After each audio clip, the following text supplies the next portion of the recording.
Hello friends, সবাইকে হ্যালোটিক YouTube চ্যানেলের পক্ষ থেকে স্বাগতম। সো বন্ধুরা, আমি আসলে আজকের এই ভিডিওতে আপনাদেরকে দেখাবো কিভাবে আপনি আপনার ফেসবুক অ্যাকাউন্টে ডিঅ্যাক্টিভ করবেন। সো বন্ধুরা, অনেকে আসলে ফেসবুক অ্যাকাউন্ট ডিঅ্যাক্টিভ করতে পারে না, মূলত তাদের জন্য আসলে আজকের এই ভিডিও। এবং বন্ধুরা, যারা আসলে ফেসবুক অ্যাকাউন্ট পার্মানেন্টলি ডিলিট করতে চাচ্ছেন, ওই ভিডিওটি আমার এই ভিডিও ডিসক্রিপশন বক্সে নিচে দেওয়া থাকবে। সো যাদের দরকার অবশ্যই আপনারা দেখে নেবেন। সো বন্ধুরা, এখানে আমি আমার ফেসবুক অ্যাকাউন্টে আমার যে ফেসবুকের মূল অ্যাপসটি রয়েছে, সো ওই অ্যাপসের ভিতরে লগ ইন করে নিয়েছি।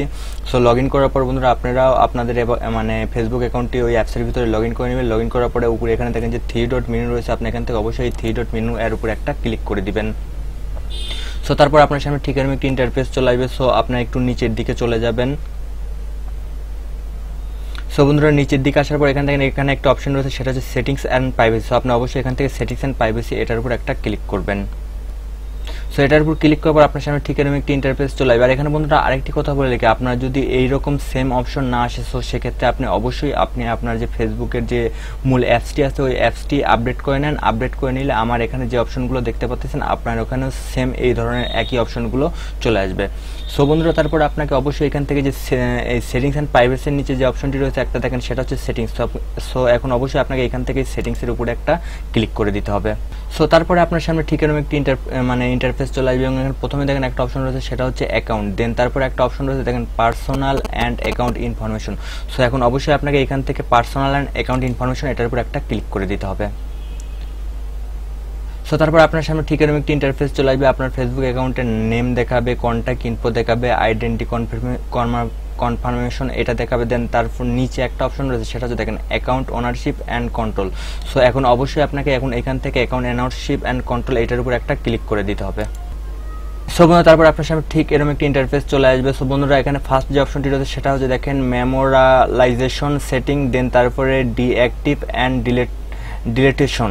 সো এখন অবশ্যই আপনাকে এখান থেকে ডিঅ্যাক্টিভ অ্যান্ড ডাইলেশন এটার উপরে একটা ক্লিক করে দিতে হবে। সো তারপর বন্ধুরা, আপনার সামনে ঠিক এরকম একটি ইন্টারফেস চলে আসছে। সো বন্ধুরা, দেখেন এখানে প্রথম অবস্থায় কিন্তু এখানে ডিঅ্যাক্টিভ সিলেক্ট করাই রয়েছে। আর আপনি যদি আপনার অ্যাকাউন্টে পার্মানেন্টলি ডিলিট করতে চান, সো সেক্ষেত্রে আপনি অবশ্যই নিচে এখানে ডিলিটের পাশে যে ঘরটি রয়েছে, এটাতে ক্লিক করে ডিলিট সিলেক্ট করে দিবেন। সো বন্ধুরা, আমি যেহেতু আজকের এই ভিডিওতে আপনাদেরকে দেখাচ্ছি ডিঅ্যাক্টিভ করে, সো এই জন্য এখানে এই ডিঅ্যাক্টিভেটের এখানে কিন্তু এই টিক চিহ্ন কিন্তু এখানে কিন্তু এই ঘরের ভিতরে দেখেন এই দাগ মানে কালো দাগটি দেওয়া আছে, তার মানে ডিঅ্যাক্টিভেট এটা কিন্তু এখানে অপশন সিলেক্ট করে দেওয়া আছে। দেন আপনাকে কি করতে হবে, নিচে থেকে কন্টিনিউ টু অ্যাকাউন্ট ডিঅ্যাক্টিভ এটার উপর একটা ক্লিক করতে হবে।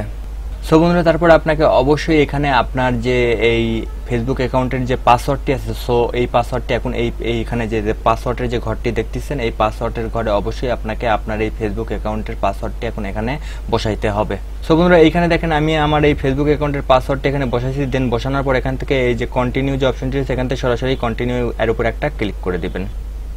সো তারপর আপনার সামনে ঠিক এরকম একটি অপশন চলে আসবে এবং এখানে বন্ধুরা কি কারণে আসলে আপনি আপনার অ্যাকাউন্টটা ডিঅ্যাক্টিভেট করতে চাচ্ছেন, সো এর ভিতর থেকে যে কোনো একটা কারণ আপনি এখানে সিলেক্ট করে দিতে পারেন, অথবা নিচে এই যে ইন্টার রিসপন্ড ডিঅ্যাক্টিভেশন এটাতে ক্লিক করে আপনি আসলে মানে এই ঘরে আপনি এর ভিতরে যদি আপনার অপশনগুলো না থাকে, সো সেক্ষেত্রে আপনি এই ঘরে কি কারণে আসলে আপনার অ্যাকাউন্টে ডিঅ্যাক্টিভেট করতে চাচ্ছেন ওইটা লিখতে পারেন, অথবা আপনি এখান থেকে যে কোনো একটা অপশন চাইলে আপনি সিলেক্ট করে দিতে পারেন। সাপোজ আমি আপনাদেরকে দেখাচ্ছি, আমি এখান থেকে this is temporary I will be back. So আমি এটার উপর ক্লিক করে আমি এটা সিলেক্ট করে দিলাম। সিলেক্ট করে দেওয়ার পর বন্ধুরা, অবশ্যই আপনাকে নিচে যাইতে হবে। নিচে যে আপনাকে এখান থেকে যে কন্টিনিউ যে অপশনটি রয়েছে, এখান থেকে সরাসরি যদি আপনি এখন কন্টিনিউ এর উপর ক্লিক করে দেন, তাহলে আপনার অ্যাকাউন্টটা ডিঅ্যাক্টিভে চলে যাবে। এবং আপনি যদি পুনরায় আপনার অ্যাকাউন্টটা রিঅ্যাক্টিভ করতে চাচ্ছেন, সো মানে আপনি যখন এখান থেকে কন্টিনিউ এর উপর ক্লিক করে দিবেন, দেন আপনার অ্যাকাউন্ট ডিঅ্যাক্টিভে চলে যাবে এবং আপনাকে আপনার অ্যাকাউন্ট থেকে লগ আউট করে দিবে। দেন আপনি যদি চাচ্ছেন যে কিছুদিন পর আপনি আবার আপনার অ্যাকাউন্টটা অ্যাক্টিভ করবেন, সো সেক্ষেত্রে অবশ্যই আপনি আপনার অ্যাকাউন্টের ইউজার নেম অথবা ফোন নাম্বার এবং পাসওয়ার্ড দিয়ে লগ ইন করলে আপনার অ্যাকাউন্টটা আবার পুনরায় ওখানে অ্যাক্টিভ করতে বলবো। জাস্ট আপনি অ্যাক্টিভ করে দিলে আপনার অ্যাকাউন্টটা পুনরায় অ্যাক্টিভ হয়ে যাবে।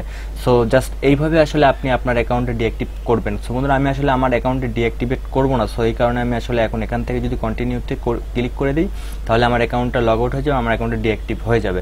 জাস্ট আমি আমার অ্যাকাউন্টে ডিঅ্যাক্টিভেট করবো না, এই জন্য আসলে আমি এখান থেকে ডিঅ্যাক্টিভেট করলাম না। সো আপনারা কিন্তু যারা ডিঅ্যাক্টিভেট করবেন, দেন আপনারা তারপর এখান থেকে কন্টিনিউতে ক্লিক করে দিবেন, তাহলে আপনার অ্যাকাউন্টে ডিঅ্যাক্টিভেট হয়ে যাবে। সো বন্ধুরা, জাস্ট এটাই ছিল মূলত আসলে আজকের এই ভিডিও। সো বন্ধুরা, ভিডিওটি যদি ভালো লাগে, ভিডিওতে অবশ্যই একটি লাইক করবেন এবং এছাড়াও যদি আপনাদের কোথাও বুঝতে প্রবলেম হয়, আপনারা অবশ্যই কমেন্ট করবেন।